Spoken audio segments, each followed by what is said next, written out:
Guys, tingnan niyo po yung pagkain ko. Yan. In-order lang po yun.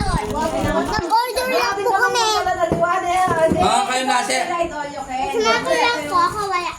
Marcos, kakainin mo yung kanin? Kung sa akin yung kanin. Kakainin mo yung kanin? May ulam ako doon, no?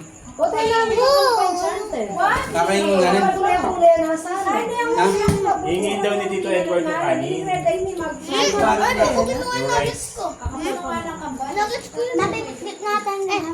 Dapat kaya enchanted. Ito po guys, di ako makita. Uy! Uy! Pusa! Denday! Denday apple yun. Sarap nun ha? Kaya ka mga ka. Nasabi na. Amo na, saan ka? Pat, tayo mo pa